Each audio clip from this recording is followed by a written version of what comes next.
বিচার এক একজনের জন্য এক এক রকম হবে না। সাধারণ একজন মানুষ অপরাধ করলে ওই নির্দিষ্ট অপরাধের জন্য বিচার করে তার যে শাস্তি হবে, দেশের প্রেসিডেন্ট প্রধানমন্ত্রী একই অপরাধ করলে তাদেরকেও ছাড় দিয়ে কথা বলা হবে না।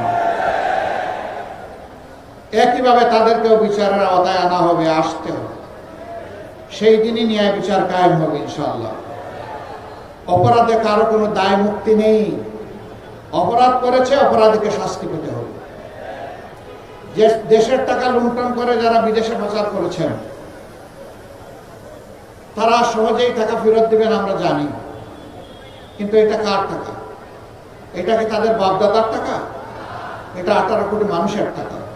আজকে জন্ম নেওয়া শিশুর টাকা, ফুটপাতে হাত পেতে মানুষের কাছ থেকে যে ভাই বোন ভিক্ষা করে, এটা তাদেরও টাকা।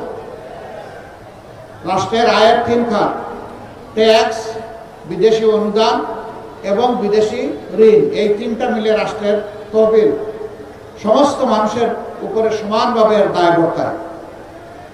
আমরা কথা দিচ্ছি ইনশাআল্লাহ, যদি 13 তারিখ থেকে নতুন বাংলাদেশ হয়, তাহলে নতুন বাংলাদেশের এই প্রাপ্য 16 আনা আদায় করার জন্য সর্বাত্মক লড়াই চালাবো।